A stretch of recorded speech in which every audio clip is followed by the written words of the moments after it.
नमस्कार. आजचा सवालमध्ये तुमचं मनपूर्वक स्वागत. आज पुन्हा एकदा नवा दिवस, नवा प्रश्न, नवी चर्चा. आज मी चर्चा करणार आहे नारायण राणे यांचा मुलगा नितेश राणे याच्या गुंडगिरीबद्दल. माझा प्रश्न बघा पडद्यावर.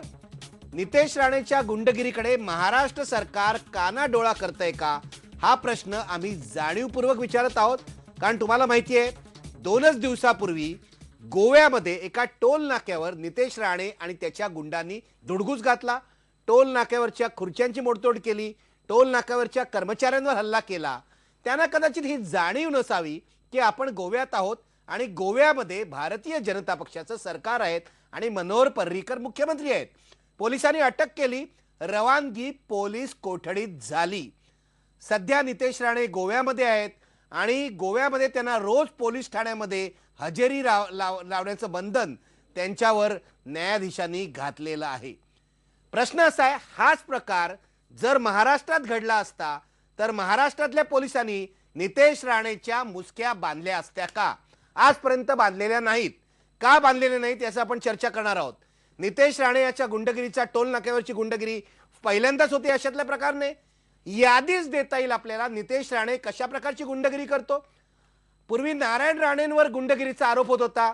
नारायण राणे यांच्या मुलांनी तोच वारसा पुढे चालवलेला स्पष्टपणे दिसतोय. याचं कारण असं आहे की पडद्यावर मी तुम्हाला दाखवतो आता, ही पहिलीच घटना कशी नाहीये. एक आपण यादीवर नजर टाकूया. नितेश राणेंनी कुठे कुठे धुडगूस घातलेला आहे पडद्यावर बघा.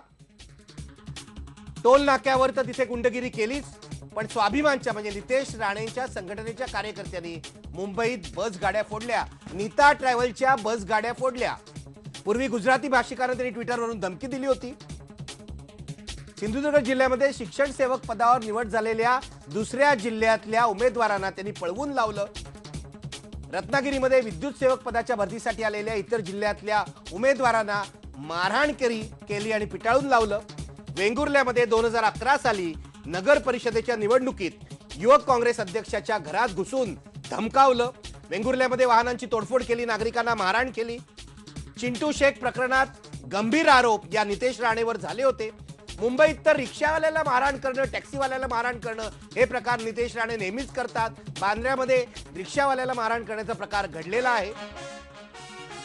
आपण नितेश राणेचे हे काही प्रकार गुंडगिरीचे बघितलेले आहेत आणि यावर आपण चर्चा करणार आहोत. कारण हा पहिला प्रकार नाही आहे आणि मंत्रिमंडळातला जो मंत्री आहे, ज्येष्ठ मंत्री आहे, त्याच्या मुलांनी अशी गुंडगिरी केली तर पोलीस महाराष्ट्रातले शांत का बसतात, हा या निमित्ताने चर्चेचा विषय आहे. माझ्यासोबत आहेत नामवंत पाहुणे.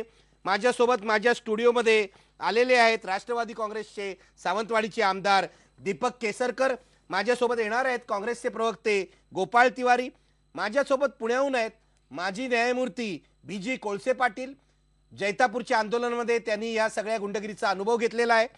माझ्यासोबत आहेत रत्नागिरीहून ज्येष्ठ पत्रकार सतीश कामत आणि माझ्यासोबत आहेत कोल्हापूरहून नितेश राणे यांच्या गुंडगिरीचा फटका ज्यांना अनेक पिढ्यांपासून बसतोय ते वैभव नाईक, शिवसेनेचे सिंधुदुर्गचे जिल्हा प्रमुख. माझ्या चर्चेची सुरुवात मी आज करणार आहे वैभव नाईक आणि दीपक केसरकर यांच्यापासून. याचं कारण दोघंही कोकणातले आहेत. वैभव नाईक, तुमच्यापासून सुरुवात करतो. याचं कारण तुमचे काका श्रीधर नाईक यांच्या खुनाचा आरोप राणे आणि राणे समर्थकांवर होता. त्यानंतर महाराष्ट्रातला इतिहास गेल्या 20 वर्षातला आपल्याला माहिती आहे. पण हा प्रकार परवा घडलेला आहे, ताजा प्रकार आहे. कशा प्रकारचा धुडगूस नितेश राणे कुटुंबीय कोकणामध्ये घालतात? आपण बघितलं असाल की गेल्या 2 दिवसापूर्वी नितेश राणे यांनी लोकांचे प्रश्न घेऊन काही आंदोलन केलं नव्हतं. तर या ठिकाणी गोव्यातील जे लोक आहेत, गोव्यातील जे उद्योगपती आहेत, त्यांच्यावर दबाव येण्यासाठी हे आंदोलन केलं होतं. आज तुम्हाला सांगू इच्छितो की मायनिंगच्या संदर्भात आज गोवा राज्यामध्ये बंदी आहे आणि त्यानंतर सिंधुदुर्ग जिल्ह्यामध्ये अनेक उद्योगपती मायनिंगच्या माध्यमातून या जिल्ह्यामध्ये येत आहेत आणि त्या लोकांवर दबाव आणण्यासाठी नितेश राणे यांनी काल जी गोव्यामध्ये गुंडगिरी केली आहे ती त्याच्यासाठी केलेली आहे. आणि या ठिकाणी आज एक प्रकरण आपल्या लोकांसमोर आलं. त्या प्रकरणात एक कायद्याने शिक्षा झाली, कायद्याने त्यांना कोठडी झाली. परंतु अशी अनेक प्रकरणं असतात की जी कायद्यापर्यंत येतच नाहीत आणि नारायण राणे स्वतः या महाराष्ट्र शासनामध्ये वजनदार मंत्री असल्यामुळे त्या ठिकाणी अनेक प्रकरणं दडपली जातात. काल पण तुम्ही बघितलं असाल की नारायण राणेंनी एका दुसऱ्या पक्षातल्या मुख्यमंत्र्याला स्वतः फोन करून सांगितलं की या ठिकाणी या विषयात तुम्ही लक्ष टाका, तुम्ही या ठिकाणी सहकार्य करा. म्हणजे आपल्या मुलग्याला काहीतरी गुंडगिरी करायची आणि मुलग्याने गुंडगिरी केली की या ठिकाणी मग प्रत्येकाच्या पाय पडायचं किंवा एखाद्याला दबाव असेल तर दबाव पाडायचा, अशी नारायण राणेंची वृत्ती आहे. आणि त्यामुळे नितेश राणेंची गुंडगिरी ही मोठ्या प्रमाणात होत आहे. सिंधुदुर्ग जिल्ह्यात तर अनेक वेळा या नितेश राणेंची गुंडगिरी झालेली आहे. आपण बघत असाल की गुंडगिरी करताना ह्यांच्यावर कार्यकर्ते कोण नसतात. या ठिकाणी मुंबईवरून आलेले भाडोत्री गुंड किंवा भाडोत्री पगारी असलेले कार्यकर्ते ते आपल्याबरोबर आणतात आणि या ठिकाणी कोणावर तरी दबाव आणण्याचा प्रयत्न ही मंडळी करत असतात. ह्यांच्याच पक्षाच्या युवक काँग्रेसचे अध्यक्ष विलास गावडे यांच्यावर 2010 साली त्यांच्यावर दमदाटी करण्यात आली आणि दमदाटी करण्यात आल्यानंतर यांना चार तास त्या वेंगुर्ल्यात त्या लोकांनी कुंडून ठेवलं होतं. त्यावेळी पुन्हा यांनी नारायण राणेंना बोलवलं. त्या ठिकाणी नारायण राणेंना बोलवल्यानंतर नारायण राणेंनी त्या ठिकाणी त्या लोकांनाच पुन्हा मारण्यास सुरुवात केली आणि असं असताना त्यांच्यावर कुठली कारवाई झाली नाही. म्हणजे नितेश राणे धमकवली त्या नितेश राणेवर कुठली कारवाई नाही. उलट ज्या लोकांनी मारहाण केली त्या 50 पेक्षा जास्त लोकांना अटकपूर्व जामीन मिळण्यात आले. त्यावेळी शिवसेनेचे त्या तत्कालीन आमदार उपरकर यांच्यावर हल्ला झाला आणि त्या हल्ला झालेल्या शिवसेनेच्या शाखेवर हल्ला झाला. अशा लोकांना 50 पेक्षा जास्त लोकांना तात्काळ जामीन मिळतो आणि त्या केसमध्ये नितेश राणेंचं नाव पण नाही. म्हणजे महाराष्ट्रात अनेक वेळा माझ्यावर सुद्धा या विधानसभा निवडणुकीमध्ये माणगाव येथे रिव्हॉल्वर रोखण्याचा प्रयत्न या नितेश राणेंच्या कार्यकर्त्यांनी केला आणि त्या नितेश राणेंनी पुन्हा नारायण राणेंना बोलवलं आणि ते प्रकरण तिथेच दडपून टाकलं. अशी अनेक प्रकरण असतात की नितेश राणे करणार. बरोबर आहे. वैभव नाईक, मला तुम्हाला एकच प्रश्न विचारायचा आहे, चर्चा पुढे चालू ठेवायची आहे. प्रश्न हा आहे की कालचा जो प्रकार टोल नाक्याचा झाला तो गोव्यामध्ये नसता आणि महाराष्ट्रात असता तर नितेश राणेला पोलीस कोठडीत पाठवण्यात आलं असतं का? त्यांना तो प्रश्नच येत नाही. कारण या ठिकाणी नारायण राणे वजनदार मंत्री असल्यामुळे, त्यांचं सरकार असल्यामुळे त्या ठिकाणी पोलिसांवर दबाव आला असता आणि या ठिकाणी ते प्रकरण निश्चितपणे दडपलं गेलं असतं. कारण असे अनेक प्रकरण आहेत. मुंबईत आपण बघितलं असाल की या ठिकाणी पाणी माफिया आहेत, त्यांच्यावर नितेश राणे यांनी मोठं आंदोलन केलं. त्या ठिकाणी पाण्याच्या टँकरच्या लोकांना सुद्धा मारलं, पण त्यानंतर त्यांच्यावर कुठली कारवाई झाली नाही. उलट ते बिल्डर आणि पाणी माफिया ह्यांच्या पायाखाली गेले आणि त्यांना प्रत्येक वेळी हेच पाहिजे असतं. बरोबर आहे. म्हणजे पोलीस आणि सरकार वाचवतं नितेश राणेंना, असं तुमच्या म्हणण्याचा अर्थ आहे. दीपक केसरकर, तुमच्याकडे येतो. मला सांगा, तुम्ही सावंतवाडीचे आमदार आहात, काय म्हणायचं आम्ही, म्हणजे तुमच्या भागामध्ये नारायण राणे आणि आता नितेश राणे दुसरी पिढी यांच्या गुंडगिरीचा गेल्या 20 वर्षाचा इतिहास आम्ही सगळे बघतोय. मी स्वतः एक पत्रकार म्हणून मालवणमध्ये याचा अनुभव घेतलेला आहे. आत्ताची परिस्थिती काय आहे? आताची परिस्थिती ही आपण घेतलेल्या अनुभवापेक्षा सुद्धा भयानक आहे. आपल्याला म्हणजे आज केवळ आपला सिंधुदुर्ग जिल्हा म्हणजे आपला व्यवसाय करायचा एक जिल्हा आहे अशी जिल्ह्याकडे बघायची भावना झालेली आहे. इथल्या सगळ्या जमिनी या जणू काही आपल्या कुटुंबाच्या नावाने झाल्या पाहिजे. इथला प्रत्येक व्यवसाय आपल्या कुटुंबाच्या नावाने झाला पाहिजे अशी भूमिका घेऊन जर राज्यकर्ते काम करायला लागले तर तिथल्या जनतेने जगायचं कसं, हा मुळात प्रश्न आहे. मी आपल्याला एक साधं उदाहरण देतो. माझ्या मतदारसंघामध्ये साठेली नावाचं गाव आहे जिथं यांचे मायनिंगमध्ये इंटरेस्ट आहेत. तिथल्या गोरगरीब विधवा महिलांना सुद्धा आपलं जीवन त्यांचं असह्य त्या ठिकाणी झालेलं आहे. त्यांना मी पोलिसांकडे पाठवलं तर त्या PIने त्यांना असं सांगितलं की तुम्ही आमदारांच्याकडे का गेला, तर इथं सगळं राणेंचं राज्य चालतं, तुम्ही राणेंच्याबरोबर कॉम्प्रोमाइज करा. म्हणजे या लेवलला जर तो जिल्हा गेला असेल तर तिथल्या सर्वसामान्य लोकांचं रक्षण कसं व्हायचं. आणि माझी लढाई ह्या दहशतवादाच्या विरोधात आहे. मी ती मतपेटीतून जिंकून दाखवलेली आहे. दुर्दैवाने असं आहे की आपल्याला सर्व लोकांनी एकत्र आलं पाहिजे. आता खरं तर लोकसभा समोर आलेली आहे. मतपेटीतून या गुंडगिरीचा पराभव होऊ शकतो. कारण सत्ता मिळवायची, सत्तेने पैसा मिळवायचा, पैशाने परत लोकांना विकत घ्यायचं आणि राज्यावर यायचं आणि पुन्हा गुंडगिरी करायची, हे कुठेतरी मोडून गेलं पाहिजे. आपण तर विचारता की महाराष्ट्रामध्ये ही ॲक्शन झाली असती की नाही. मी असं सांगतो की क्रॉस कंप्लेंट उलटी झाली असती त्या चेकनाक्यावरच्या लोकांवर आणि पोलिसांवर की त्यांनीच जणू काय यांना मारलं म्हणून. यांची मॉडस ऑपरेंडी अशी आहे की आपण लोकांना मारायचं, त्यांच्याविरुद्ध क्रॉस कंप्लेंट करायची आणि पोलीस त्यांच्यावरच कारवाई करतात. मग अशा लोकांच्या विरुद्ध काम करायला कोण धजवणार. आज जिल्हा हा पूर्ण एका भयाच्या सावटाखाली आहे, या गुंडगिरीच्या सावटाखाली आहे आणि याला जर खरोखर वाचवायचं असेल तर मतपेटी हा एकमेव त्याला मार्ग आहे असं मी स्वतः समजतो. बरोबर आहे. तुम्ही म्हणताय की मतदार अशा लोकांना मतं का देतात, गुंडांना मतं देऊन आपलं मत फुकट का घालवलं जातं. मी नारायण राणेंना आजच्या कार्यक्रमाच्या माध्यमातून एकच सांगू इच्छितो की जेव्हा विधान भवनामध्ये एका पोलिसाला आमदारांनी मारहाण केली होती, त्या आमदारांना मवाली असा उल्लेख त्यांचा केला आम्ही, म्हणून नारायण राणेंनी सभागृहात हक्कभंग आणला होता माझ्या विरुद्ध. आज नितेश राणेंनी जे केलंय त्याला मवाली म्हणायचं की गुंड म्हणायचं, की पुंड म्हणायचं हे नारायण राणेंनीच ठरवावं. आज ते हक्कभंग आणू शकणार नाहीयेत, कारण हे रस्त्यावर घडलेलं प्रकरण आहे, पण ही गुंडगिरीच आहे. माझ्यासोबत आता गोपाळ तिवारी आहेत, काँग्रेसचे प्रवक्ते. गोपाळ तिवारी, खरं तर नारायण राणेंच्या पापासाठी तुम्हाला अडचणीत आणायला मला आवडणार नाही, पण तरी काँग्रेसनी उत्तरं द्यायला पाहिजेत. तुमच्या पक्षाचा एक ज्येष्ठ मंत्री आहे, त्याचा मुलगा रस्त्यावर अशी गुंडगिरी पुंडगिरी करत फिरतो आणि तुम्ही रोखत नाही, याला काय म्हणायचं? निखिलजी, एक तर दोन यामध्ये संदर्भ आहेत की गोव्याच्या पेरणे नाक्यावर जो काही वाद झाला त्याची काही एक पार्श्वभूमी आहे, जी काही मी आज जी काही माहिती घेतली त्याच्यामध्ये नितेश राणे हे तिथनं चाललेले असताना त्यांच्यासोबत महाराष्ट्रात एक पोलीस होता आणि राणेंचं त्या ठिकाणी राणे कुटुंबियांच्या पैकी हे चाललेले आहेत आणि त्या कदाचित माजी मुख्यमंत्री म्हणा किंवा खासदारांच्या फॅमिलीला म्हणा, असं जर त्या ठिकाणी टोलला जर सवलत असेल तर तो ते आय कार्ड दाखवायला गेला. तिथे ते आय कार्ड दाखवायला गेला असताना पण माजी मुख्यमंत्री कोण आहे? नारायण राणे. नितेश राणे माजी मुख्यमंत्री नाही आहेत. नितेश राणे चालले होते, नारायण राणे चाललेले नव्हते. अगदी बरोबर आहे. नितेश राणे खासदार सुद्धा नाहीये, जे त्यांनी खोटं बोलायचा प्रयत्न केला. निलेश राणे अशी आपली ओळख करून दिली. अगदी बरोबर आहे. मी आपल्याशी सहमत आहे की नितेश राणे काही खासदार नाहीत किंवा माजी मुख्यमंत्री नाहीत, परंतु मुख्यमंत्र्यांच्या पैकी ते चाललेले असतात. मुख्यमंत्र्यांच्या पैकी म्हणजे काय? त्यांच्या मला फॅमिली पैकी याला काय अर्थ आहे? गोपालजी, हे सांगा, फॅमिली पैकी याला काय अर्थ आहे? ऐका, ज्या भावनेने तो पोलीस त्यांचा जो बॉडीगार्ड काय भावनेनी बरोबर होता तो जेव्हा ते दाखवायला गेला तर त्या पद्धतीने तिथे गोव्याच्या तिथल्या त्या नाक्यावरच्या लोकांनी अतिशय चुकीच्या वागणूक दिली. ते आय कार्ड भिरकावून दिलं, त्याच्या अंगावर धावून गेले अशी माझी माहिती आहे आणि या संदर्भात पोलीस तपास करत आहेत. नाही, बरोबर आहे, ठीक आहे. आपण असं मानू की त्याने आय कार्ड भिरकावून दिला म्हणून त्यांना तुम्ही चोपून काढणार. मी तुम्हाला फुटेज दाखवतो, आमच्याकडे फुटेज आहे की कशा प्रकारे त्यांनी सगळी तोडमोड केलेली आहे. आणि ऐकून घ्या की गोवा पोलिसांनी त्यांना अटक केली आणि पोलीस कोठडीत पाठवलं. निखिलजी, तुमचं असं म्हणणं आहे का गोवा पोलिसांनी केलेली कारवाई चुकीची आहे? त्या सगळ्या गोष्टीचं आम्ही कोणीही काँग्रेस पक्ष कधी समर्थन करत नाही आणि करणार नाही. काँग्रेस पक्ष महात्मा गांधींच्या अहिंसे तत्ववादी, महात्मा गांधींच्या पक्षात राणेंसारखे गुंड प्रवृत्तीचे लोक आहेत, त्याचं काय करायचं? हा फार मोठा पक्ष आहे निखिलजी आणि पण ही गुंड प्रवृत्ती आहे, तुम्हाला मान्य आहे? नितेश राणेने जे तिथे केलं ती गुंड प्रवृत्ती आहे. आता त्या ठिकाणची ती पार्श्वभूमी कशी होती? नाही, पण ही गुंडगिरी त्यांनी केली की नाही? त्यांनी मोडतोड केलेली आहे, कर्मचाऱ्यांना मारहाण केलेली आहे. हे फुटेज सगळ्या राष्ट्रीय चॅनलवर सुद्धा चाललेलं गेले 2 दिवस. हे बघा, त्यांनी जे काही कायदा हातात घेण्याचं तिथल्या काही लोकांनी काम केलं असेल त्याचं आम्ही समर्थन करत नाही. कोणी नितेश राणेचं तुम्ही समर्थन करणार नाही? पोलीस त्यांचं काम करतायत, त्यांना अटक झालेली आहे, जामिनावर सोडले आणि कोर्टात केस चाललेला होता आणि रोज पोलीस स्टेशनला हजेरी लावायला लागते.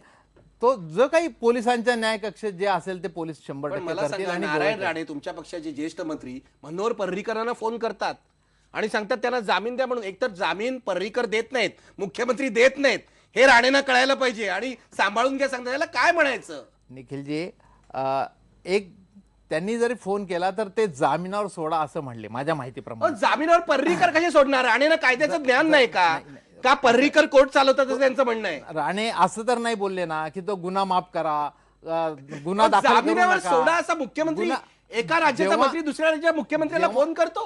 माझ्या सोबत माजी न्यायमूर्ती आहेत, आपण जाऊया त्यांच्याकडे.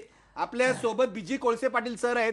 सर, नारायण राणे एका राज्याचे ज्येष्ठ मंत्री दुसऱ्या राज्याच्या मुख्यमंत्र्याला फोन करतो आणि सांगतायत की जामिनावर सोडा, सांभाळून घ्या, याचा अर्थ काय लावायचा? आणि पर्रीकर काय म्हणतात ऐकलं का? पर्रीकर असं म्हणतात की त्याच्या घरातली जी संस्कृती आहे त्या संस्कृतीत तो वाढलेला आहे आणि त्या संस्कृतीत वाढलाय म्हणून त्याचा हा गुन्हा आहे. म्हणजे पर्रीकरने उत्तर छान दिलेलं आहे की यांची संस्कृती काय. असं आहे की निखिलजी, आता तुम्ही या प्रश्नावर या सगळ्या राज्यकर्त्यांना, तुम्ही सेवक आहात, तुम्ही काय राज्यावर गेले म्हणजे राजे नाही झाले. तुम्हाला जनतेने प्रतिनिधी म्हणून पाठवलं, ते सेवा करायला पाठवलंय, तुमच्या मुलांना गुंडगिरी करण्यासाठी नाही पाठवलं. परंतु आता तुम्ही गोपाळरावला कशाला त्रास देता? बिचारायला गोपाळरावची परिस्थिती विचित्र आहे. पण आम्ही सांगतो तुम्हाला की ज्या राणेंनी पर्रीकरला फोन केला माझ्या मुलाला वाचवा, न्यायमूर्ती सावंत, PV सावंत, जे जागतिक प्रेस असोसिएशनचे अध्यक्ष होते 6 वर्ष आणि सुप्रीम कोर्टाचे जज होते, त्यांना जेव्हा पोलिसांनी रत्नागिरी जिल्हा बंद केला तेव्हा राणेंची दातखीळ बसली होती का फोन करायला पोलिसांना? पालकमंत्री आहेत की काय रे बाबा, न्यायमूर्ती सावंतांना थांबवतोस? यांची काय दातखीळ बसली होती काय? म्हणून मी सांगतो की तुम्हाला आता या संविधान काय आहे देशाचं याच्यावर यांचा क्लास घेतला पाहिजे, यांचा वर्ग घेतला पाहिजे की आम्ही भारताचे लोक, आम्ही देशाचे मालक आहोत. अरे तुम्ही सगळे प्रतिनिधी आमचे नोकर आहात आणि नोकरासारखं तुम्हाला वागता येत नसेल किंवा तुम्हाला सेवकाची जर भूमिका बजावता येत नसेल तर तुम्ही सत्तेवर राहता कशाला? आणि आज तुम्ही जे राजीनाम्याचं ढोंग केलंय, अरे राजीनामा देण्याची धमकी कशाला देता? देऊन टाका राजीनामा, जा ना बाहेर, मग तुम्हाला कळेल.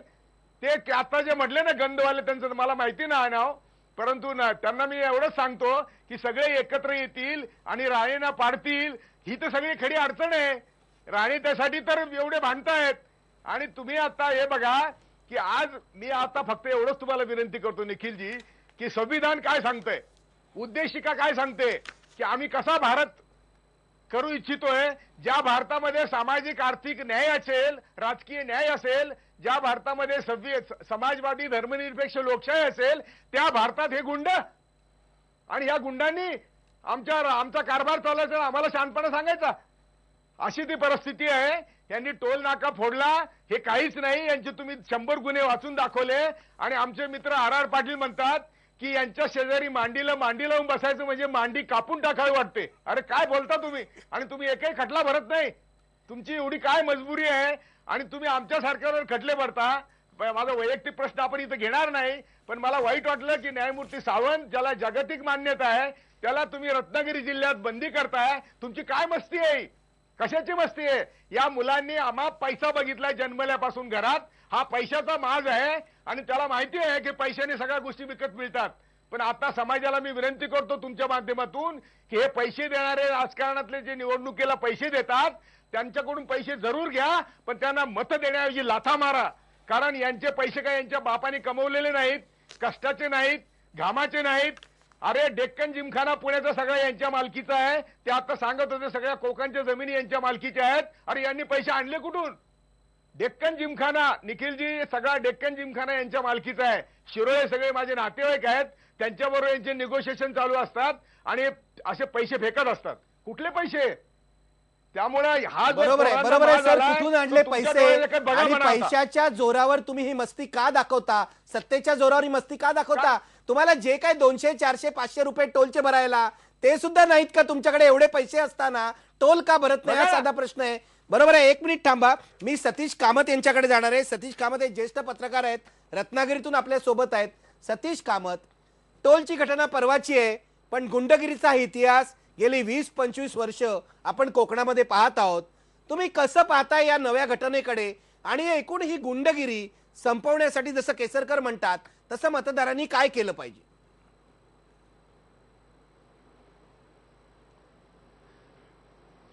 निखिलजी, तुम्ही म्हणता ते सगळं खरं आहे की मोना तुम्ही स्वतःही याचे साक्षीदारच नाही, तुम्ही स्वतःही हे सगळं भोगलेलं आहे, पाहिलेलं आहे. आत्ता श्रीधर नाईक यांच्या खुनाचा विषय झाला, त्यानंतर अगदी गेल्या निवडणुकीमध्ये अंकुश राणे नावाच्या व्यक्तीची हत्या झाली. त्याचं पुढे काय झालं याचा अजूनही पत्ता नाही. आणि कोकणामध्ये अशा तऱ्हेची गुंडगिरी, अशा तऱ्हेचा रक्तपात, अशा तऱ्हेचा रक्तरंजित राजकीय इतिहास हा मुख्यत्वे सिंधुदुर्ग जिल्ह्याला आहे. तो बॅरिस्टर नाथ पै आणि मधु दंडवते यांच्या नंतरच्या काळातला. आणि ही गुंडगिरी इथे कायमच चालत आलेली आहे. याला निवडणुकीच्या मतपेटीतून उत्तर द्यावं असं दीपक केसरकर म्हणतात. चांगली गोष्ट आहे, पण दीपक केसरकर हे खाणीच्या प्रश्नावर त्यांची भूमिका काय असते? खाणीच्या मुद्द्यावर हे राणेंबरोबरच असतात. आता कुठल्या खाणीच्या मुद्द्यावर त्यांचं मतभेद होतील ही गोष्ट वेगळी.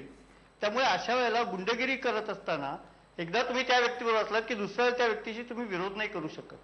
आणि म्हणून मतपेटीतून विरोध करायला पाहिजे, मतपेटीतून उत्तर द्यायला पाहिजे. हे जरी खरं असलं तरी गुंडगिरीची जी परंपरा ही 2 पिढ्यांची परंपरा आहे. अलीकडल्या काळामध्ये त्याला विरोध व्हायला लागलाय, निश्चित विरोध व्हायला लागलाय. वेंगुर्ले आणि कणकवलीमध्ये ज्या ठिकाणी शिवसेनेचे बूथ सुद्धा उभे राहू शकत नव्हते, विरोधकांचे बूथ सुद्धा उभे राहत नव्हते, त्या ठिकाणी गेल्या निवडणुकीपासून बूथ उभे राहायला लागले. एवढंच नाही, ते मतदान सुद्धा विरोधी व्हायला लागलेलं आहे.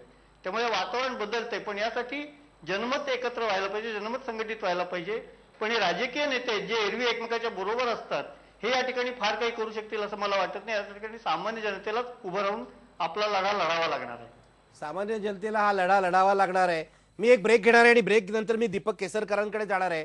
याच्याकडे आत्ता जो सतीश कामत यांनी मुद्दा मांडला की राणेंना विरोध करताना एरवी मात्र राजकीय नेते त्यांच्या बरोबर असतात, त्यामुळे या गुंडगिरीचा मुकाबला होऊ शकत नाही, पैशाची किमया दिसते. या मुद्द्याला त्यांना उत्तर द्यायला सांगणार आहे. नेमकं काय प्रकरण आहे हे बघणार आहे. आणि राणेंवर इतरही जे आरोप आहेत, केवळ या टोल नाक्याचा आरोप नाही, टोल नाक्याचा आरोप तर क्षुल्लक आहे. काही माणसं गायब झालेली आहेत, रमेश गोवेकरचा अजून पत्ता नाही. काही माणसांच्या खुनाचे आरोप आहेत, काही माणसांची दुकानं शोरूम जाळून टाकल्याचे आरोप आहेत. कसले आरोप आहेत ते? का चौकशी होत नाही? महाराष्ट्राचे पोलीस झोपले आहेत का? हा खरा प्रश्न आहे. जो माणूस गजाआड असायला हवा तो महाराष्ट्राच्या मंत्रिमंडळात कसा बसलाय हा प्रश्न मी विचारणार आहे काँग्रेसच्या प्रवक्त्यांना सुद्धा. ब्रेक पूर्वी आपला प्रश्न पहा. नितेश राणेच्या गुंडगिरीकडे महाराष्ट्र सरकार कानाडोळा करतंय का? बघा पडद्यावर 76% लोक म्हणतात होय, महाराष्ट्र सरकार कानाडोळा करताय. सरकारच्या प्रतिनिधींनी हे लक्षात घ्यायला हवं. आपल्या मंत्रिमंडळातल्या ज्येष्ठ मंत्र्यावर हा आरोप होतोय.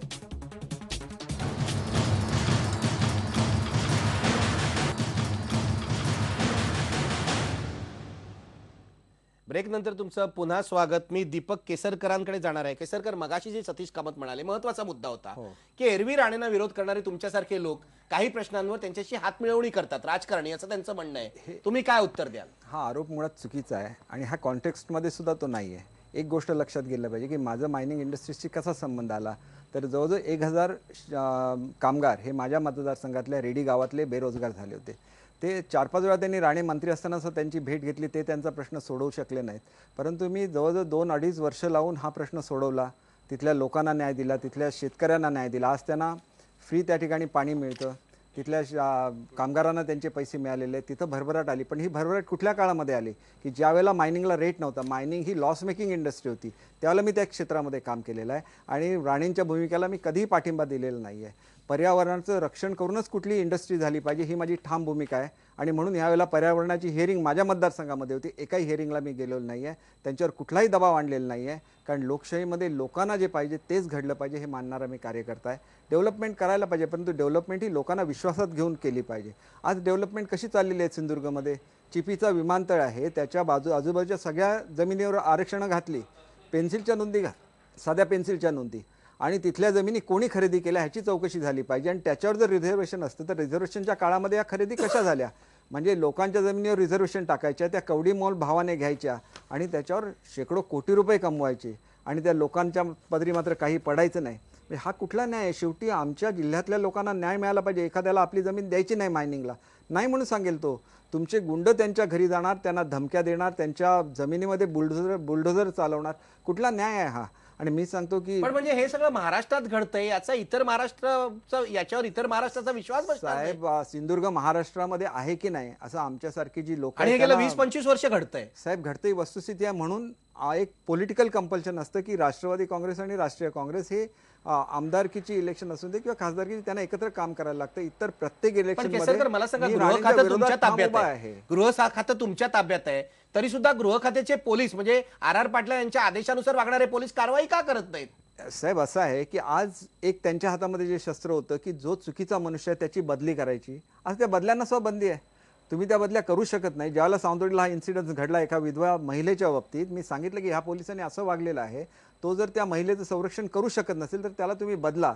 तर त्यांना जनरल ह्याच्या वेळेलाच त्याला बदलायला लागतं. साहेब ह्याला काही पुरावे राहत नाही. संपूर्ण यंत्रणा ही त्यांच्या दबावाखाली काम करते. शेवटी लोकांनी जायचं कोणाकडे? मी तरी आर पाटीलला जाऊन भेटू शकतो. सर्वसामान्य मनुष्य कोणाला भेटणार? सर्वसामान्य माणसं जी आहेत ती घाबरून म्हणजे जीव मुठीत धरून जगतात. पण साहेब मी आपल्याला एकच उदाहरण देतो की यांच्या गुंडगिरीच्या वेळेला ज्या मला मी इलेक्शन लढवल्या, साहेब मला 100% मतं मिळाली आहेत. सावंतवाडीच्या सगळ्या सीट माझ्या आल्या.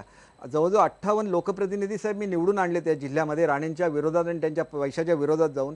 परत पैसे देऊन हे त्यांना फोडणार. म्हणजे लोकांनी राणेंच्या विरोधात त्यांना निवडून दिलेलं आहे, म्हणजे लोकशाहीचा सुद्धा अपमान करणार. आणि म्हणून लोकशाहीचा अपमान करणाऱ्या माणसांना लोकशाहीच्या इलेक्शनमध्येच मतपेटीतून दाखवलं पाहिजे. कारण मी गांधीवादी विचाराचा माणूस आहे. त्याकडे आपण येऊया. पण गोपाळ तिवारी हे जे म्हणतायत की राणेंनी म्हणजे अक्षरशः काँग्रेस सरकारने, महाराष्ट्रातल्या सरकारने, मुख्यमंत्री कोणी असो, राणेंना सिंधुदुर्ग जिल्हा आंदण दिलाय असं दिसतंय.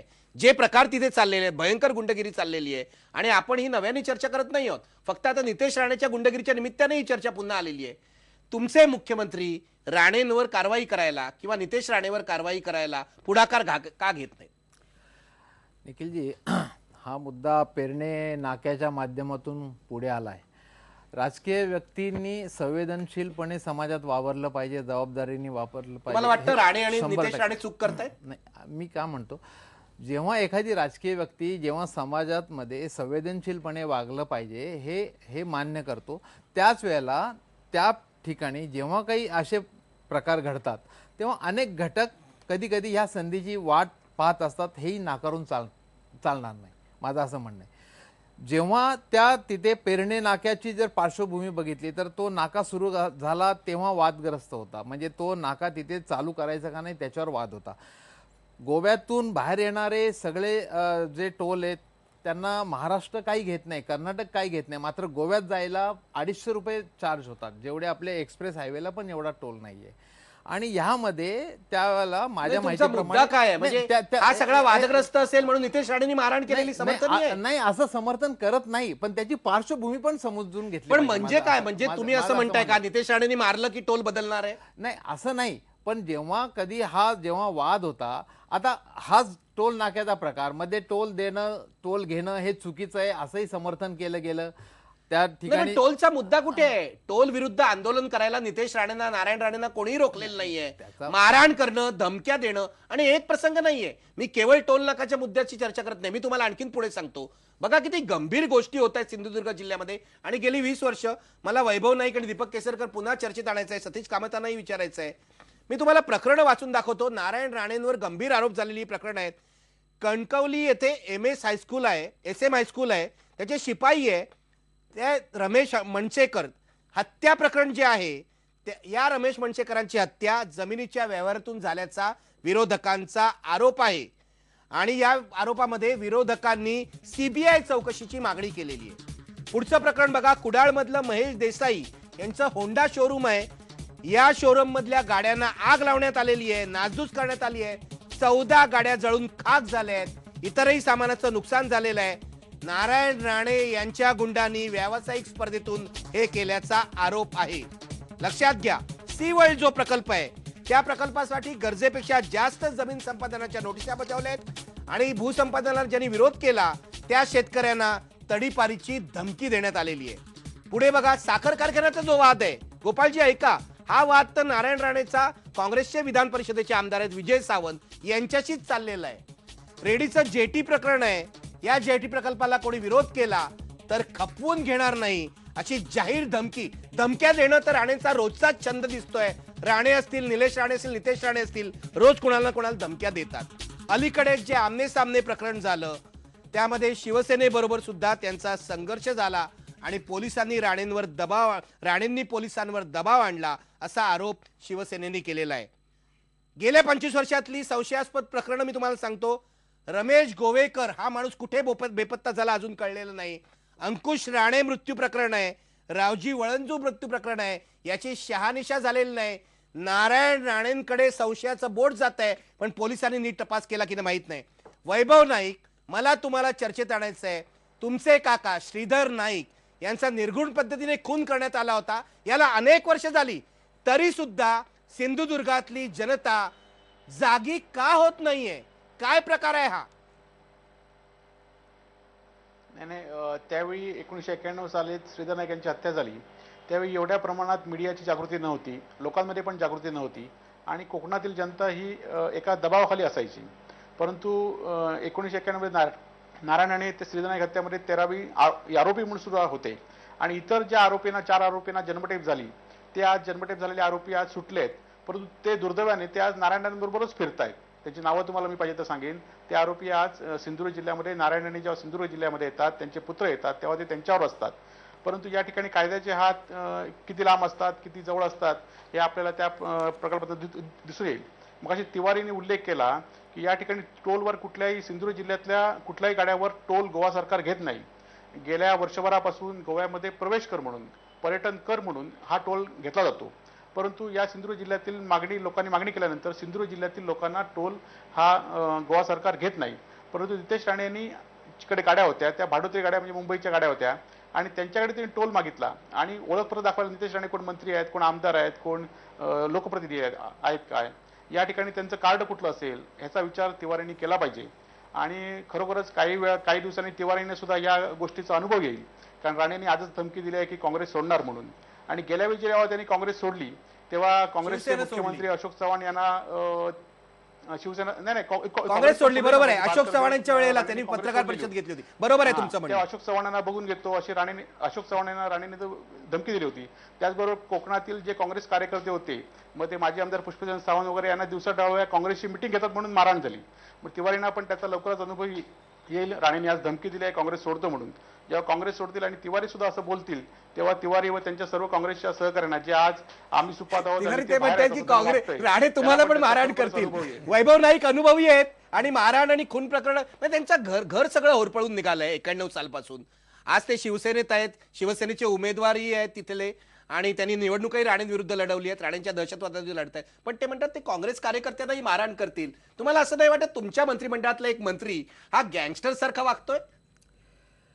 नाही, आपल्याला माहिती आहे काँग्रेस, राष्ट्रवादी काँग्रेस आणि मित्र आघाडीचं सरकार आहे. जेव्हा त्याला सरकार चालवायचं, सरकार टिकवायचं, सरकारचं अस्तित्व ठेवायचं, निवडणुका लोकांवर लादायच्या नाही, 5 वर्षाकरता हे सगळं सरकार टिकून हे सगळं चालायला लागतं. आपले पण केसरकर तुमचे मित्रपक्षच आहेत ना. केसरकर तुमचे मित्रपक्षच आहेत. बरोबर आहे.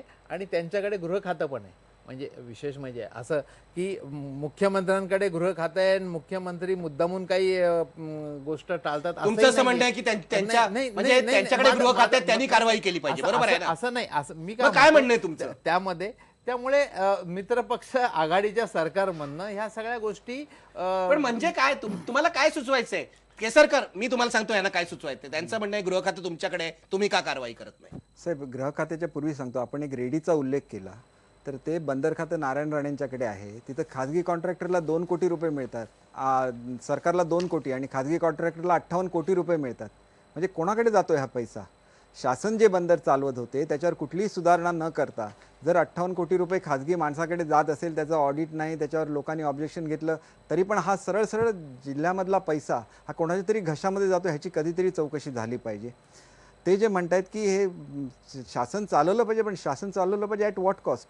तुम्ही कुठल्या किमतीवर ते चालवताय? तुम्ही जर चुकीचं असेल, एखादा SP जर कारवाई नाही करत आहे, SPच्या बदल्या कोण करतं? मुख्यमंत्री करतं. RR पाटलांच्याकडे बोट दाखवू नका, मुख्यमंत्री चांगले आहेत, परंतु तुम्ही स्वतः त्यांना सपोर्ट द्या आणि सांगा की ह्या जिल्ह्यामध्ये असं चाललेलं आहे, तिथल्या SP ला बदला म्हणून. पण RR पाटलांना हे 100% माहिती आहे की नारायण राणेंची प्रवृत्ती काय आहे. मगाशी कोळसे पाटलांनी वाक्य सांगितलं त्यांचं, तर कारवाई का होत नाही? साहेब, कारवाई होत नाही. आपण बघा की शेवटी असं आहे की हे एकत्र राज्य आहे. एकत्र राज्य असल्यानंतर मी सांगितलं की SP समजा असेल तर SPची बदली गृहमंत्री करू शकत नाही. त्यांना सुद्धा माहिती आहे, ते काँग्रेसचे प्रवक्ते आहेत, त्यांनी सांगावं की SPची बदली गृहमंत्री करू शकतात म्हणून. मग शेवटी त्यांच्यावर दबाव गृहमंत्र्यांचा कसा चालणार? तुम्ही असं स्पष्टपणे म्हणाल की सिंधुदुर्ग जिल्ह्यातले जे पोलीस आहेत, हो, पोलीस अधिकारी, वरिष्ठ पोलीस अधिकारी, सर्व पोलीस हे नारायण राणेंच्या दबावाखाली आहेत? जो काही मी अनुभव घेतलाय त्याप्रमाणे मला निश्चितपणे असं सांगितलं, मी एक जबाबदार लोकप्रतिनिधी आहे. ज्यावेळेला अशा घटना घडतात त्यावेळेला मी वरिष्ठ अधिकाऱ्यांच्या सुद्धा कानावर घालतो. मी काय थेट गृहमंत्र्यांशी बोलत नाही. आणि गृहमंत्र्यांशी बोलल्यानंतर मी जर असं म्हटलं त्यांना की हे सिंधुदुर्ग जिल्ह्यामध्ये चाललेलं आहे, याच्यावर ॲक्शन झाली पाहिजे, तर त्यांच्या मर्यादा आहेत ना. ते कुठल्या अधिकाऱ्यांपर्यंत बदला करू शकतात, ह्याला सुद्धा मर्यादा म्हणजे आहे. RR पाटील मधल्या सुद्धा काळामध्ये हातबलता सुद्धा व्यक्त मर्यादा करतात. डायरेक्टली कसे करणार ते? परंतु आम्हाला पण माहिती ते आहे ना गृह काय खातं करतात. आहे ना, गृह खातं त्यांच्याकडे आहे, गृह खातं गृहमंत्री ते आहे, आहेत. गृह खातं आहे. याचा अर्थ काय? जर मधली बदली असेल तर ते मुख्यमंत्र्यांच्या संमतीशिवाय करूच शकत नाहीत साहेब. म्हणजे ते हतबल आहे तसं तुमचं म्हणणं आहे? हातबल आहे. दोन्ही पक्षांनी ठरवावं ना की हे गुंडगिरी कुठेतरी मोडून काढायची सहज शक्य आहे. गोव्याचे मुख्यमंत्री गुंडगिरी मोडून काढू शकतात, महाराष्ट्राचे का नाही काढून शकत? या प्रश्नाचं मला उत्तर तरी द्या सांगा. गोपाळ तिवारी, मग मी सतीश कामत यांच्याकडे जातो. सर, असं आहे निखिलजी की राजकीय व्यक्ती आणि राजकीय नेत्याच्या बाबतीत आरोप असतात. आरोप आणि वास्तवता याच्यात खूप मोठी तफावत आहे. पोलिसांचं काम करतायत, IAS अधिकारी आहेत, ते कधी कुणाच्या दबावाला बळी पडतातच असं नाही. त्यांना असे अनेक चांगले पोलीस अधिकारी आहेत ना ज्यांचं आपण कौतुक करतो. अनेक जिल्हाधिकारी आहेत, बीडचे, केदार सारखे. बीड नाही, आपण सिंधुदुर्गची गोष्ट मला बोलतोय. सांगतो ते म्हणतात सिंधुदुर्गातले पोलीस. मला सांगा, कुठले एवढं मी पोलीस- वाचून दाखवलं 100% हे सगळं म्हणजे खून प्रकरण, अपहरण प्रकरण, जमीन हडपाहडपी प्रकरण, काय काय करा म्हणजे ही काय गँग चालली आहे का? मला तुम्हाला सरळ प्रश्न विचारताय. सिंधुदुर्ग जिल्ह्यात महाराष्ट्र सरकारमधले नारायण राणे नावाचे ज्येष्ठ मंत्री स्वतःची गँग चालवतायत का? नाही, असं मी कुठल्याच गोष्टीचं, चुकीच्या गोष्टीचं काँग्रेस पक्ष समर्थन करत नाही, काँग्रेसचे पक्षश्रेष्ठी देखील समर्थन करणार नाहीत आणि त्याप्रमाणे ते त्या पद्धतीने कारवाई करत असतात. मला एवढंच सांगायचं आहे की राजकीय आरोप होत असतात, परंतु वास्तवतेला धरून आजकाल लोकशाही आहे, माहितीचा अधिकार आहे, कोणी कुणाचा हात धरू शकत नाही. हे पुरावे दाखल करून हायकोर्टात केस दाखल करून मला देखील या आपल्याला- सगळ्या गोष्टी मला होऊ आपल्याला शकतात. एकच गोष्ट हायकोर्टाने सांगायची तुमचं असं म्हणणं यांनी हायकोर्टात जाऊन नारायण राणेवर केस दाखल माझं करावी. म्हणणं नाही तुमचं म्हणणं काय आहे? आरोप आणि वास्तवता ह्याच्यात काही फरक आहे का नाही असं माझं म्हणणं साहेब, आहे. मला- आरोप करून साहेब, मला एक पक्षाला आणि साधं- पक्षाच्या नेत्यांना जर आरोप करून बदनाम करायचं असेल तर त्याच्यासाठी जे काय आहे ते कायदेशीर मार्ग अवलंबले साहेब, पाहिजेत. मग मी आपल्याला सांगतो कायदेशीर मार्ग कसा असतो. ज्यावेळेला नितेश राणेंचं वेंगुर्ला प्रकरण घडलं त्यावेळेला आचारसंहिता चालू होती. आचारसंहितेमध्ये 5 गाड्यांपेक्षा जास्तचा ताफा बरोबर ठेवता येत नाही. राणेंच्या बरोबर 27-28 गाड्यांचा ताफा येतो, त्याच्यामधून गुंड उतरतात, ते संपूर्ण वेंगुर्ल्याची मोडतोड करतात, जो माझा मतदारसंघ आहे. आम्ही इलेक्शन कमिशनकडे तक्रार केली, अजून त्याची चौकशी होत नाही. म्हणजे जिल्हाधिकारी त्याची अजून चौकशी करू शकले नाहीत. पोलीस रेकॉर्ड असतं की नाही, किती गाड्या आल्या, त्याचं शूटिंग असतं की नाही, कारण इलेक्शन चालू आहे. इलेक्शन चालू नसलं तरी मी समजू शकतो, मग लोकांना सिक्युरिटी काय राहिली, आम्ही तर इलेक्शन कमिशनकडून तरी अपेक्षा करू शकतो. साहेब, आपण साधं एक उदाहरण बघा, आमने तुमचं असं सामने. म्हणणं आहे, इलेक्शन कमिशन काय करू शकत नाही, पोलीस काय करू शकत कारण नाही, साहेब शेवटी ही एन्क्वायरी स्थानिक कलेक्टरकडे येणार ना, आणि त्या कलेक्टरवर राणेंचा दबाव आहे. दबाव मला तर येऊ खूप शकतो ना. गंभीर प्रश्न आहे हा. मला आता न्यायमूर्ती कोळसे पाटील आणि सतीश कामत यांच्याकडे जायचं आहे. कोळसे पाटील सर, मला तुम्हाला पहिल्यांदा विचारायचं आहे की काय याचा अर्थ काय लावायचा की सिंधुदुर्ग जिल्ह्यात महाराष्ट्र सरकारचं राज्य चालत नाही, माफियाचं राज्य चालू आहे, नोकरशाही असेल, पोलीस असेल, सगळे राणेंच्या दबावाखाली आहेत. निखिल, याच्यात फार सोपं उत्तर आहे की सगळ्यांनी, म्हणजे ना इथे विरोधक आणि सत्ताधारी असा भाग राहिलेला नाही. या सगळ्या पक्षांनी मिळून महाराष्ट्र वाटून खायचा. त्यातला एक जिल्हा राणेंना आनंद दिलेला आहे की सिंहगड तुम्ही खा, तर सिंधुदुर्ग. पण राणे सिंधुदुर्ग मध्ये थांबत नाहीत, तर राणेंनी महाराष्ट्राच्या कुठल्या कुठल्या कोपऱ्यात प्रॉपर्टी केली याची नोंद तर कोणाला तरी घ्यावीच लागेल हो. परंतु आता जे कामत म्हणले ते फार बरोबर बोलले की अरे विरोधी पक्ष आणि सत्ताधारी पक्षामध्ये भिंतच राहिलेली नाही, त्यामुळे हे बाहेर काढणार कोण. आणि जेव्हा तुम्ही म्हणता कोर्टात जा, कोर्टापुढे पुरावे आणणार कोण. जर पोलीस, जर कलेक्टर, जर हे सगळे अधिकारी जर कोर्टापुढे जर खरा पुरावा देणार नसतील तर कोर्ट तरी काय करणार. त्यामुळे अशा परिस्थितीमध्ये निखिल, आता आपल्याला ही जी भारतीय संविधानाची प्रक्रिया आहे, तुम्ही आता जे वाद ठेवताना आजच्या सवालमध्ये भारतीय संविधान ठेवा, यांनी काय केलं आणि काय देशाला पाहिजे होतं. आज आम्ही देश वाटून खातोय.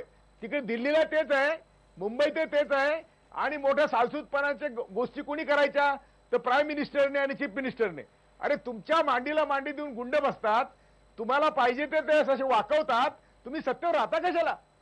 जर तुम्हाला महत्वाचा प्रश्न विचारताय सर या तुम्ही. पद्धतीने सर, आता मी तुमच्याकडे आपल्याकडे येतो परत. आपल्याकडे अजून एक सेगमेंट आहे, पण मला सतीश कामत यांच्याकडे जायचं आहे. सतीश कामत, नोकरशाही, पोलीस यंत्रणा सगळी एका मंत्र्याच्या गुंडशाही पुढे झुकली आहे असं सत्ताधारी पक्षातलेच लोक सांगतायत.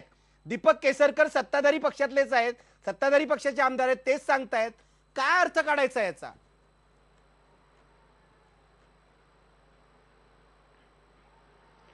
याचा अर्थ सरळ आहे निखिलजी. मी इथं विलासराव देशमुख मुख्यमंत्री होते, त्यानंतर अशोकराव चव्हाण मुख्यमंत्री होते, आता पृथ्वीराज चव्हाण आहेत. या सगळ्यांचं एकच धोरण दिसतंय की नारायण राणे हे अप्रत्यक्षपणे मुख्यमंत्री पदाच्या शर्यतीतले एक स्पर्धक आहेत. यांना जर सुखी समाधानी ठेवायचं असेल तर आपण कोकणात लक्ष द्यायचं नाही. राणे जे करतील ते करू द्यात. त्यांनी आपल्याला इकडे राज्याच्या पातळीवर त्रास देऊ नये, मुख्यमंत्र्यांच्या स्पर्धेमध्ये येऊ नये, कोकणामध्ये आपण लक्ष घालू नये. अशोक चव्हाणांनी इथं येऊन अगदी कोकणसाठी पॅकेज जाहीर केलं. मुख्यमंत्री असताना कॅबिनेटची मीटिंग नारायण राणेंच्या आग्रहाखातर घेतली. त्या पॅकेजचं पुढे काय झालं सगळ्यांनाच माहिती आहे, नुसतेच आकड्यांचे खेळ. आता पृथ्वीराज चव्हाणांना पर्यावरणाचा प्रश्न समजत नाही असं नाही, ते बऱ्यापैकी समजदार संवेदनशील मुख्यमंत्री आहेत. पीएमओ कार्यालयामध्ये त्यांनी काम केलेलं आहे आणि पर्यावरणाचा प्रश्न किती गंभीर आहे हे कळते.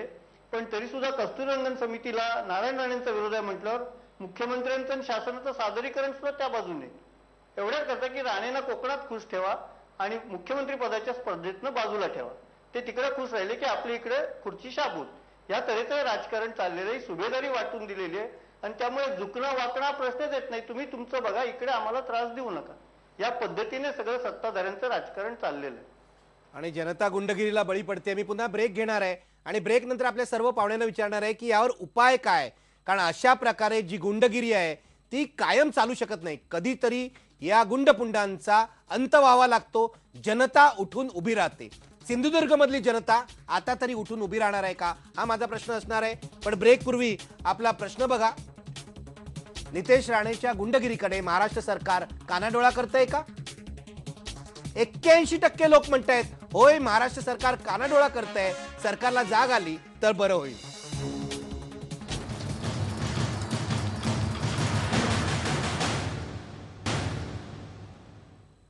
शेवटचा भाग आहे या कार्यक्रमाचा. या गुंडगिरीवर उपाय काय, हा माझा साधा प्रश्न असणार आहे. पण त्याआधी मला तुम्हाला सांगितलं पाहिजे, या कार्यक्रमात नितेश राणे, निलेश राणे, नारायण राणे किंवा नारायण राणेंच्या समर्थकांनी येऊन आरोपांना उत्तर द्यावं असे आम्ही प्रयत्न केले. आतापर्यंत या ब्रेकच्या आधीपर्यंत हे प्रयत्न आमचे चालू होते. मी तुम्हाला सांगतो, डॉक्टर जयेंद्र परुळेकर जे सध्या राणेंबरोबर आहे, त्यांनी संध्याकाळी सांगितलं होतं की मी बोलीन म्हणून, पण आता त्यांचा फोन अवेलेबल नाहीये. काँग्रेसचे सतीश सावंत आहेत, त्यांनी सांगितलं होतं मी बोलीन म्हणून, पण तेही आता उपलब्ध नाहीयेत. सगळे लोक गायब झालेले दिसत आहेत. ठीक आहे, उत्तर द्यायची संधी आम्ही त्यांना देणार होतो, पण ते उपलब्ध नाहीयेत. पण दीपक केसरकर, मला तुमच्यापासून सुरुवात करायची आहे. ही गुंडगिरी कधीतरी संपणार आहे का? साहेब, ही गुंडगिरी शेवटी संपवायलाच लागेल. मी तर असं सांगितलेलं आहे की प्रसंगी आमदारकी सोडायला लागली तरी हरकत नाही. माझ्या अजून आमदारकीचं 1 वर्ष आहे, परंतु या गुंडगिरीच्या विरुद्ध मी मैदानात उतरणार. कारण आम्ही जर घरात बसून मैदानात म्हणजे लोकसभा येणार आहे आता. हे बघा, लोकसभेला जर त्यांना पराभूत नाही केलं, विधानसभेची मी चित्र बघितलेली आहे की विधानसभेला हॉटेल्स बुक केली जातात, काळे कपडे घातलेले लोक येतात, त्यांना मोटरसायकल दिल्या जातात, मोटरसायकल जाऊन तिथं गावाच्या मध्ये अशा जोरदार रेस केल्या जातात की जेणेकरून लोकांमध्ये दहशत व्हावी, त्यांनी मतपेटीपर्यंत येऊ नये. असं जर घडत असेल तर छोटीशी असते ना विधानसभा, त्याच्यामध्ये तुम्ही गुंडगिरी करू शकाल, लोकसभेमध्ये काय गुंडगिरी कराल? म्हणून लोकसभेला सगळ्यांनीच एकत्र येऊन सामोरं गेलं पाहिजे, असं माझं स्वतःचं मत आहे.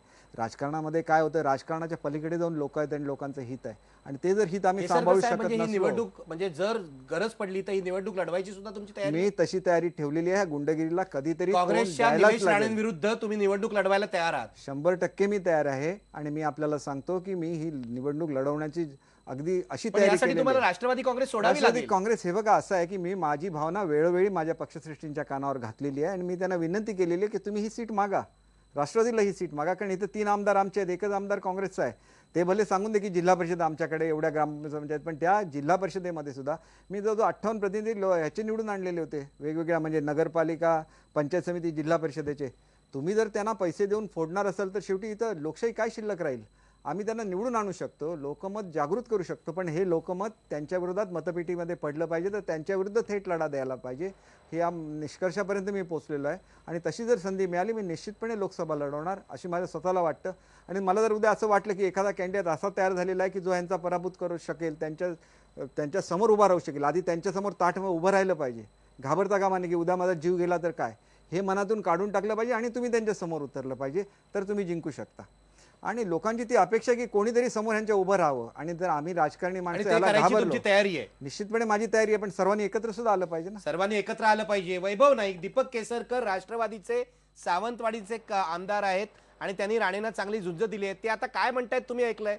लोकसभेची निवडणूक राष्ट्रवादी काँग्रेसच्या बाहेर पडून लढायची त्यांची तयारी आहे. असा राणे विरोधी सर्व पक्षांचा एक उमेदवार करणं शिवसेनेला मान्य आहे का? तुम्ही या लढ्यामध्ये सहभागी होणार आहात का? शिवसेनेचे उमेदवाराचे निर्णय शिवसेनेचे पक्षप्रमुख उद्धवजी ठाकरे घेतीलच आणि त्यांचा निर्णय तो अंतिम असेलच. परंतु केसरकरांनी जी आज भूमिका घेतली आहे की कोणी चालेल पण राणे नको, ही जी केसरकरांची भूमिका आहे त्या भूमिका खरोखर स्वागतार्थ आहे. त्या भूमिकेचा आम्ही आदर करतो.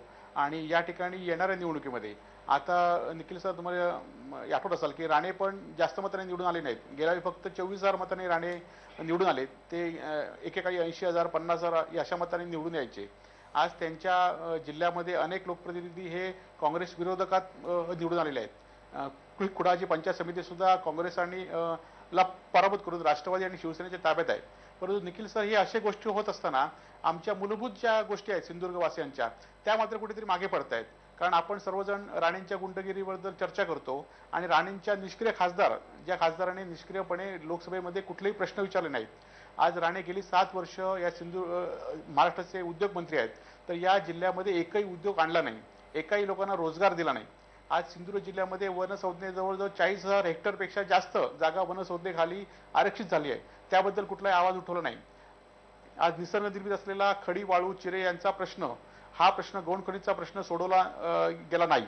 आज सिंधुदुर्ग जिल्ह्यात 50% पेक्षा जास्त डॉक्टरांची पदं रिकामी आहेत. यात सिंधुदुर्ग जिल्ह्यामध्ये अनेक प्रश्न आहेत की जे प्रश्न आज दरडोई उत्पन्न सिंधुदुर्ग जिल्ह्यामध्ये राणे डंगोरा पिटवत असतात की सिंधुदुर्ग जिल्ह्याचं दरडोई उत्पन्न वाढलं, परंतु वस्तुस्थिती सिंधुदुर्ग जिल्ह्यामध्ये 9.5 लाख लोकसंख्या असलेल्या सिंधुदुर्ग जिल्ह्यामध्ये 4.5 लाख लोक हे दारिद्र्यरेषेखाली आहेत. ही खरोखरच भूषणाव गोष्ट नाही आहे. म्हणजे हे असे प्रश्न बाजूला पडून राणे आपला ह्या लोकांच्या प्रश्नापासून राणे साईड करत असतात आणि ह्या सिंधुदुर्ग जिल्ह्याला अत्यंत मागासलेला जिल्हा ठेवलेला आहे. आज सिंधुदुर्ग जिल्ह्यामध्ये तरुण या जिल्ह्यामध्ये राहिला नाही आणि एक तुम्हाला आठवत असेल की या सिंधुदुर्ग जिल्ह्यामध्ये महाराष्ट्राचे कुठलेही मंत्री येत नाहीत. केंद्रातला गेल्या 5 वर्षात केंद्रातला एकही मंत्री या सिंधुदुर्ग जिल्ह्यामध्ये आला नाही. का तर राणेंना तुम्ही अशी सांगितल्याप्रमाणे राणेंना सिंधुदुर्ग जिल्हा आणून दिलेला आहे. त्या जिल्ह्यात आपला हस्तक्षेप नको म्हणून सिंधुदुर्ग जिल्ह्याची बरोबर आहे. पण वैभव माझा वेळ संपतोय, पण तुमचं एक म्हणणं इथे लोकांपर्यंत पोहोचलेलं आहे की राणे विरोधी एक उमेदवार झाला तर त्याच्याशी म्हणजे जो कोणी होईल तो त्याला पाठिंबा द्यायला शिवसेनाही कदाचित तयार होईल असं तुम्ही सुचवताय. केसरकरांच्या भावनेशी तुम्ही सहमत आहात. गोपाळ तिवारी, याचा अर्थ असा होतो की निलेश राणे जे सध्या खासदार आहेत त्यांच्या विरोधी सर्वांची एकजूट होणार. निलेश राणेंना आपली खासदारकी टिकवण्यासाठी झुंज द्यावी लागणार. केसरकरांनी जी भूमिका मांडली, त्यांच्या पक्षाचे राष्ट्रवादीचे अध्यक्ष शरद पवार साहेब आणि काँग्रेसचे पक्षश्रेष्ठी हे त्या जागा वाटपाबाबत आणि उमेदवारीबाबत तो योग्य ते निर्णय घेतील. तो निर्णय घेण्याचा अधिकार त्यांच्या अखत्यारीत आहे. त्याविषयी मी काही बोलू इच्छित नाही. मला बोलण्याचा त्याविषयी काही कारण नाही. मुद्दा असा आहे की जेव्हा काँग्रेस राष्ट्रवादीची जर युती राहणार असेल तर दोन्ही पक्षाचे सहकारी एकमेकांच्या पक्षाचा प्रचार करतातच, म्हणजे करतच आलेले आहेत आणि त्याप्रमाणे निवडून पण येतात. त्यांची तर पक्षाबाहेर पडण्याची तयारी आहे. आता ते आज तर ते राष्ट्रवादी काँग्रेसचे आज आहेत. राष्ट्रवादी काँग्रेसमध्ये असून ते बोलतायत, हे महत्वाचं आहे.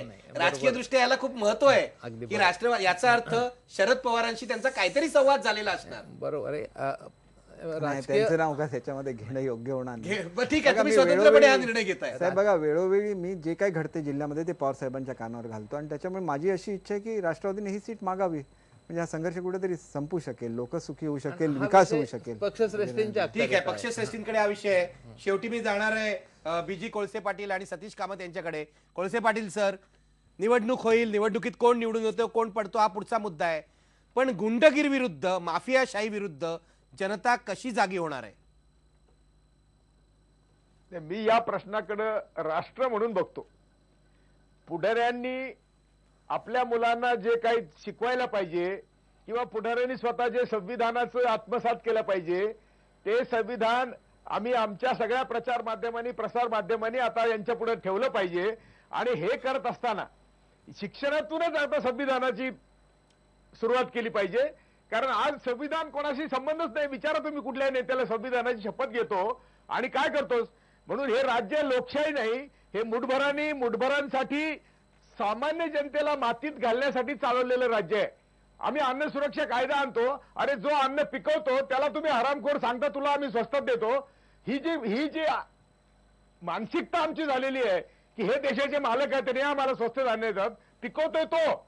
म्हणून आज या सिंधुदुर्ग जिल्ह्याचा एक आपण नमुना बघितला. सगळ्या जिल्ह्यामध्ये ही परिस्थिती आहे. नारायण राणे शिवसेनेचं बॅकग्राऊंड घेऊन आलेले आहेत, भरपूर त्यांनी पैसे आहेत त्यांच्याकडे, त्यामुळे ते अशी सैन्य ठेवतात. त्यांनी सांगितलं काळे कपडे घालून येतात, त्यांच्याकडे स्वतंत्र सेना आहे. परंतु या सेनेला देखील जनता उत्तर देऊ शकते. फक्त आम्ही त्या जनतेचं प्रॉपर शिक्षण केलं पाहिजे, त्यांना शिकवलं पाहिजे की तुम्ही देशाचे मालक आहात, हे देशाचे पुंड, हे तुमचे भांडगुळ आहेत. या भांडगुळांना शोषणापासून तुमची मुक्ती पाहिजे असेल तर यांना त्यांची जागा दाखवा. बरोबर आहे. माझा वेळ संपत आलाय. सतीश कामत, शेवटी काय सांगाल याचं? कारण शेवटी सिंधुदुर्ग जनतेने सिंधुदुर्गातला निर्णय घ्यायचा आहे. आजपर्यंत या दडपशाहीखाली या जनतेने मतं टाकली आहेत, हे चित्र बदलेल का?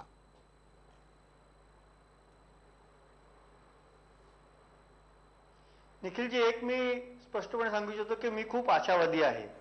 अर्थात मागल्या निवडणुकीमध्ये काय झालं याचा संदर्भ वैभव नाईकांनी दिला, पण त्याचबरोबर मी एकही आपल्या निदर्शनाला आणून देऊ इच्छितो की त्या निवडणुकीमध्ये लोकसभा निवडणुकीमध्ये नारायण राणेंच्या चिरंजीवांना, निलेश राणेंना राजापूर मतदारसंघामधून जेमतेम 400-500 मतांची पिछाडी स्वीकारावी लागली आणि तिथून काही महिन्यांनी शिवसेनेचा उमेदवार 25,000 मतांनी निवडून आला.